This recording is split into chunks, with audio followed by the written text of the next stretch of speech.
Estados Unidos. Então, eu conheço um pouco a realidade tanto europeia quanto americana, e algumas das lições aqui são lições que eu tenho visto também apresentando parte dos resultados das minhas pesquisas, dos meus projetos, ao longo aí de mais de 20 países, apresentando os resultados, incluindo o Japão, China, Coreia, etc. Onde é que eu estou aqui na UFSC?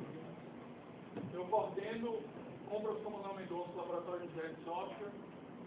Fica aqui em cima, se vocês quiserem dar uma olhada, tem um LES aqui, um laboratório aqui em cima, e tem um INES, que é o Instituto Nacional para Engenharia de Software, que é a CNPq, que fica no Instituto Pés de Estudos Matemáticos. Dentro do Laboratório de Engenharia de Software, minha pesquisa está focada na área de reuso de software, ou seja, como criar coisas que possam ser reutilizadas em outros programas. E Rise é a startup que eu comentei, certo? Uma empresa que eu sou um dos sócios que fica em Recife. Então, eu sou um acadêmico, mas que boa parte do meu resultado e do meu trabalho é feito com empresas. Então, como eu trabalho em engenharia de software, a importância da empresa é muito grande para o meu trabalho. Eu não consigo trabalhar com problemas que não são reais. Eu até consigo, mas é muito mais importante tentar resolver problemas reais relacionados à indústria, certo? Então, vou falar um pouco, já que estamos falando aqui da carreira de pesquisador, onde é que essa história toda começa, né? A carreira de um pesquisador, a carreira de pesquisa em qualquer área, independente se é engenharia de software ou não, no meu caso, engenharia de software, começa literalmente no começo na iniciação científica. A iniciação científica, onde muitos de vocês até consideram assim, pô, será que a iniciação científica é algo relevante que eu deveria ingressar, ou será que vale mais a pena, por exemplo, ir para o mercado de trabalho, né? Onde no mercado de trabalho você tem uma série de tentações, né? Boa parte aqui de vocês, nessa época do ano, em janeiro, está preocupado com uma série de regras que Salvador oferece, uma série de shows, ensaios, e que haja dinheiro para bancar todos esses ensaios. Acho que o que é melhor, eu estar num estágio onde eu consigo uma certa remuneração, ou eu batalhar por uma bolsa de iniciação científica. O mercado, por outro lado, são aquelas tentações. Então, olha, você pode vir para cá, desde que você saiba PHP, .NET, Ruby, Rails, Java, Python, Scala, MySQL, SQL Server. O mercado que é um ninja. O mercado que é um ninja por um preço desse tamanho, que alguns vezes fica atrativo. E, por outro lado, você tem esse caminho da universidade, que é percorrer a iniciação científica, né? Onde muitas vezes no mercado você vai trabalhar com... Quando você vai trabalhar com desenvolvimento de software, na maioria das vezes é para resolver pepino, né? Raramente você vai começar no projeto de desenvolvimento, que ele está iniciando com toda a documentação, você vai apagar um incêndio da manutenção em algum sistema feito por outra equipe, que na maioria dos casos já deixou a empresa, inclusive, né? Então a primeira lição aqui, a primeira experiência que eu tive na minha carreira foi com relação à iniciação científica. Quando eu fui fazer mestrado na Federal de São Carlos, em 2001, eu fui começar o mestrado, eu não tinha conseguido a bolsa para fazer o curso em regime de dedicação exclusiva. Eu não consegui a bolsa, e um dos requisitos que eu não consegui a bolsa foi o fato de não ter feito iniciação científica. Eu vejo que algo que muitas vezes a gente acha que é algo simples, a iniciação científica é algo bem simples, lá na frente acabou me prejudicando demais. Eu fui fazer o mestrado, na época minha instituição não tinha iniciação científica, eu fiz graduação na Unifap. Quando eu formei em 2000, a gente não tinha iniciação científica. No ano que foi criada a iniciação científica, duas bolsas só foram disponibilizadas. Veja a diferença da realidade que eles têm hoje. Duas bolsas.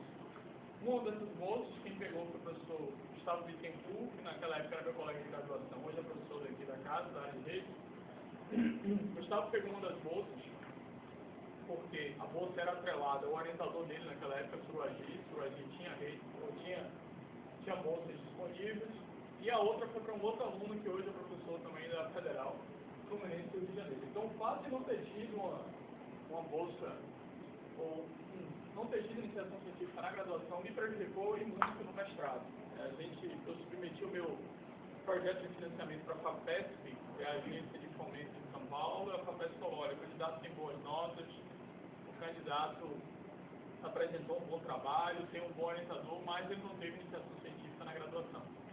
E eu não tive como recorrer, eu não ia voltar para a graduação e fazer uma iniciação científica de novo, né? Então pense bem a importância da iniciação científica, não só no aspecto da sua formação. Hoje eu estou também na coordenação do mestrado e um dos critérios utilizados é o fato de que o aluno fez iniciação científica e lá na frente a gente vê que isso prejudica, por exemplo, o candidato ao mestrado que não tem iniciação científica. Então, não só pelo aspecto das atividades que vão ser desenvolvidas, mas também por essas consequências considerem a iniciação científica. Muitas iniciações científicas você consegue fazer boa parte, colocar projetos, boa parte, similares aos projetos que vão estar ocorrendo na indústria. Tem alguns projetos de iniciação científica com um aluno meu que recentemente a IC dele foi desenvolvimento de aplicações para iPhone. Nos 3 dias a gente postou a aplicação dele para Apple Store. Um outro conjunto de alunos que estão trabalhando comigo, a gente está desenvolvendo um software para que interage com o Arduino, então uma aplicação que envolve hardware e software. A gente está interessado em gerar uma startup na área. Então, muitas vezes, vocês conseguem fazer um IP, uma iniciação científica, e realizando parte das atividades que você estaria realizando no mercado. Não necessariamente o fato de você vai estar fazendo uma iniciação científica, 100% vai ser pesquisa que você vai estar fazendo. Você vai estar fazendo pesquisa e desenvolvimento ali através daquela sua iniciação. Um outro ponto, como eu comentei anteriormente com relação ao IT, é o aspecto financeiro, né? Aqui é a figura do Jerry Maguire, não sei se muitos de vocês já assistiram esse filme, onde a frase clássica dele é show me the money, né? Mostre o dinheiro. E a gente, querendo ou não, tem esse aspecto aqui o tempo todo do curso, né? Vira e mexe, alunos batem na minha porta, professor, estou querendo trabalhar com você. E tá, beleza, o que você quer trabalhar comigo? Você tem bolsas para financiar o meu trabalho? E, pô, faça aqui mais tarde para a gente conversar. Ou seja, a motivação do cara ele já está atrás de uma bolsa, ele não está atrás de trabalhar num projeto interessante, de resolver um determinado problema de pesquisa ou aprender uma nova tecnologia. Então, o aspecto financeiro, óbvio, é importante, né? Todo mundo precisa de dinheiro para pagar suas contas. Mas, nessa formação aí de jovem pesquisador, eu acho que não deve ser colocado como condição primordial. Por exemplo, boa parte de alguns alunos de computação se formam e dizem que... Eu espero que todos vocês percam esses concursos que vocês forem fazer. Eu acho que é muito pouco para um aluno de computação se formar e decidir ingressar num banco onde ele vai mudar completamente de carreira ou ele vai trabalhar no tribunal da vida, regional, etc. Na minha visão, você vai atrofiar seu cérebro, né? Mas cada um faz o que quer com a sua cabeça. Você consegue ganhar dinheiro trabalhando na área de computação, pode gerar startups na área, pode ir para a academia, pode trabalhar no mercado com uma boa posição, desde que você se qualifique. Então, o aspecto financeiro aqui é importante, mas a área de computação como um todo oferece boas oportunidades, tanto do ponto de vista inicial quanto do ponto de vista de pesquisa. A minha experiência com o aspecto financeiro durante o início da minha carreira, por exemplo, eu lembro que quando eu estava no meu último ano de faculdade, eu trabalhava em 2 locais diferentes. Eram 2 locais que eu não ganhava muito bem. Eu tinha colegas que trabalhavam em um local, ganhavam mais do que eu. Mas a tecnologia que eu estava aprendendo nos 2 locais não se comparava com a tecnologia que outros colegas meus estavam trabalhando. Então, de manhã eu trabalhava com desenvolvimento web em plataforma Microsoft. De tarde eu trabalhava com desenvolvimento web com plataforma Unity. Então, o primeiro portal, por exemplo, wireless, móvel, o primeiro portal móvel do Brasil, eu tinha participado da equipe de desenvolvimento. Na época eu usava o WAP, o protocolo de comunicação, para desenvolver de aplicações para celular. Então eu estava na vanguarda tecnológica, enquanto boa parte das empresas aqui em Salvador estava desenvolvendo sistemas de desktop, na época usando Delphi, Visual Basic, a gente já estava implantando sistemas web com PHP 3, ASP 2.0, começando a mexer com linguagens de script como Perl e etc. Então eu estava administrando, por exemplo, um banco de dados MySQL, Windows, e de tarde estava administrando um Postgres, um MySQL do Unity. Então as oportunidades, muitas vezes, que vocês têm que considerar, ou seja, o aspecto que você está aprendendo, vale a pena você dar uma segurada do que o aspecto financeiro. Eu lembro que essa discussão não é fácil. Às vezes eu chegava em casa e minha mãe, na época, falavam muito, como é que você vai deixar de trabalhar no lugar tal para ficar ganhando pouco em 2 estágios que, se somar, vai ganhar menos do que o outro local. Mas minha mãe não entende de ciência da computação. Então, hoje, quando eu converso com ela, ela faz, realmente você tomou a decisão certa lá atrás. Mas a visão dela era imediata. Por que você não vai trabalhar em tal lugar para ganhar muito mais? Então, porque você não está trabalhando, naquela época, boa parte do pessoal ia trabalhar no antigo Banco Econômico. O Banco Econômico tinha uma central de processamento de dados, onde o trabalho em si, para eu que gosto da área de desenvolvimento de software e engenharia de software, o trabalho que os caras faziam de desenvolvimento era muito pouco, os caras faziam muito mais suporte do que desenvolvimento. Por outro lado, eu estava em 2 empresinhas que estavam começando, 2 startups, mas era 100% a demanda ali de desenvolvimento de software, de mexer com novas tecnologias, e isso me deu, naquele momento, uma vanguarda tecnológica bem interessante. Então, considere aí esse aspecto. Um outro ponto da carreira aí que é importante dessa caminhada é o aspecto de você deixar a porta aberta. Eu comentei com vocês, eu trabalhei muito tempo em Recife, fiquei muito tempo em Recife, no Porto Digital. Eu voltei para os Estados Unidos em 2008 e voltei para Salvador em 2009. Trabalhei em Recife de 2003 a 2007, mais ou menos 4 anos. E em Recife, pela posição que eu estava atuando, eu tinha acesso, por exemplo, a boa parte das empresas, a boa parte dos projetos, que algumas pessoas não tinham acesso. Por exemplo, em Recife tinha um prédio de 3 andares que era só de projetos com a Motorola em Chicago, e os parte dos projetos eram desenvolvidos lá em Recife, no Porto Digital. No prédio do lado, eram desenvolvidos e testados boa parte dos celulares da Samsung.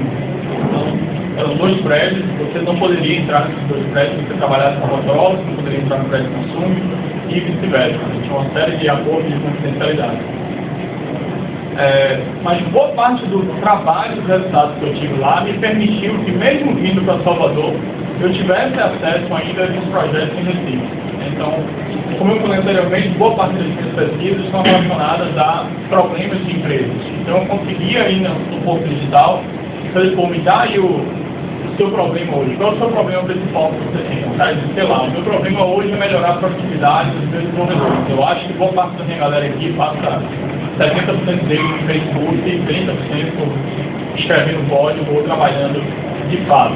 Então, olha, o meu problema aqui é com relação ao teste de software. Eu preciso de novas técnicas, novas ferramentas para testar software. Então, esse fato de ter a porta aberta é muito importante. Hoje eu coopero aqui em Salvador com 2 empresas, onde meus alunos de mestrado e doutorado, as nossas pesquisas, estão sendo feitas para resolver os problemas dessas empresas. Então, como é que essa empresa consegue colocar um software no mercado mais rápido do que o concorrente dela? Então, é uma das coisas que a gente vem trabalhando. Como é que a gente ajuda essas empresas a desenvolver metodologias ou processos de software que ela consiga entregar uma aplicação mais rápida, a um custo menor e com uma qualidade maior, ou seja, com um nível de defeito mais baixo. Então, esse acesso para essas empresas, esse aspecto de deixar a porta aberta é extremamente relevante. Um outro ponto, vocês 3 aí que estão conversando, você mais um cara? Pronto. Estava conversando, mas estava muito coisa Miyagi. Então, qual é a ideia do Miyagi aí, né? Miyagi eu pensei lá, do Daniel Santos. Então, nessa caminhada aí de vocês, um bom aspecto também é você tentar trabalhar com um bom professor que vai ser o seu bom orientador de fato, se você conseguir na carreira acadêmica. Se você não conseguir na carreira acadêmica, se você for fazer iniciação científica, esse cara é que vai te orientar. Se você for fazer o seu trabalho de conclusão de curso, lá no final, é esse cara que vai te ajudar. Então, um bom orientador é um aspecto também muito importante na formação de vocês. Por exemplo, quando eu saí para fazer mestrado aqui em 2000, eu ingressei em 2001, tem alguns professores aqui do GCC que foram meus colegas. O professor Gustavo, da área de rede, o professor Carlos Prazeres, da área de web, foram meus colegas, e a gente decidiu sair junto para o mestrado, né? Se inscrever para o mestrado. O Gustavo era de uma área, rede de computadores, e eu era de outra área, eu era da área de engenharia de software. Eu fiz o broadcast. Eu mandei para diversas instituições, Unicamp, USP, PUC do Rio, UFRJ, para tentar um crédito. Naquele momento, na minha área de engenharia de software, no meu curso, eu não tinha, por exemplo, um bom orientador. Tanto bom orientador na minha área, quanto bom orientador com uma boa rede. O Gustavo era um cara da área de rede, que trabalhava com ProAgir. ProAgir era um dos caras mais conhecidos na área de rede no Brasil. E ProAgir também tinha uma grande influência. Então, o Gustavo teve acesso a diversas instituições. O Gustavo foi fazer mestrado na época na Unicamp e eu fui para a Federal de São Carlos. Então, não só o aspecto da formação, ele tinha conseguido a bolsa de iniciação científica, conseguiu fazer mestrado numa boa instituição também, na Unicamp, mas a própria formação também. Então, tentem desde já começar a identificar áreas que vocês mais ou menos têm interesse. O meu interesse maior é engenharia de software, o meu interesse maior é desenvolvimento para a internet, o meu interesse maior é banco de dados, o meu interesse maior é rede de computadores, o meu interesse maior é geração de negócios na área de TI. Tente identificar, ainda é cedo, mas tente identificar alguns aspectos que você já tem interesse e comece também a interagir com alguns professores. Mais para frente, o cara pode conseguir uma bolsa, ou você pode ingressar num projeto como voluntário, enfim. Começar a ter esse contato desde cedo é muito importante. Alguns orientadores, por exemplo, em outros locais, só pegam alunos para orientar no mestrado aqueles que foram alunos dele durante a graduação, durante a iniciação científica. Então, esse caminho, quanto mais cedo você começa a definir, melhor vai ser para vocês. Certo? Então, aproveitem essas palestras também para ver mais ou menos áreas. Mais para frente, comece a ver professores que vocês admiram, professores que vocês têm uma interação legal, para começar a pensar em trabalhar juntos, se engajar num projeto, enfim. O mercado também é pequeno. Então, é muito provável que no mercado a gente possa se encontrar. Eu posso estar atuando como consultor em alguma empresa, algumas empresas, por exemplo, eu encontro diversos alunos hoje trabalhando em algumas dessas empresas. E aí, às vezes, quando o aluno está fazendo besteira, não é só aluno, né? Ah, aquele aluno que falou, não, ele não fez disciplina, não, fez uma outra disciplina, é brincadeira. Outro ponto que certamente todo mundo fala, né, mas muitas vezes a gente não leva a sério, é ter as boas notas. Né? Por que isso é importante na carreira de pesquisa, essa carreira que eu estou falando aqui? Hoje, o governo brasileiro tem um programa chamado Ciência Sem Fronteiras. Alguém já ouviu falar de Ciência Sem Fronteiras? E não ouviu falar. O Ciência Sem Fronteiras é um programa que o objetivo dele é dar 100 mil bolsas até 2015, 14 ou 15, não. 100 mil bolsas de estudos. Alguns estudantes acham que é para fazer turismo. Não, eu vou conseguir uma bolsa para ir para Portugal, por exemplo. É um país que fala português, se eu vou estar na Europa, eu vou conseguir curtir, eu vou conseguir passear. Mas para aqueles que levam a sério a coisa, Ciência Sem Fronteiras abre diversas oportunidades. Recentemente, um aluno meu acabou de voltar a Ciência Sem Fronteiras, foi para os Estados Unidos, ficou 3 meses nos Estados Unidos, de lá foi para a NASA, conseguiu um estágio na NASA e retornou agora. Vai se formar aqui e vai voltar para fazer mestrado e doutorado nos Estados Unidos. Então, a oportunidade foi dada, mas se ele não tivesse, por exemplo, boas notas, boa parte dessas conquistas que ele teve, desse resultado aí, isso aqui não significa que ele precisaria. Para a carreira de pesquisa, isso aqui também tem outros pontos. Por exemplo, quando você concorre a uma bolsa na pós-graduação, um dos critérios utilizados para ranquear os candidatos é o seu CR. Qual foi o CR que o cara teve na graduação? Então, os alunos vão ingressar no mestrado, um dos principais critérios que a gente utiliza é qual foi o coeficiente de rendimento do aluno na graduação. Então, as notas nesse sentido, de novo, é um aspecto aí bem importante. É algo necessário, mas não é suficiente. Então, outra experiência aí que eu comecei a observar ao longo dos anos, porque notas boas é como se fosse, olha, isso aqui é o B0. Eu preciso de notas boas para conseguir ingressar e se dar bem nessa carreira de pesquisa. Por outro lado, não é só isso. Eu já tive, por exemplo, durante o meu mestrado, o primeiro colocado era um cara mais top.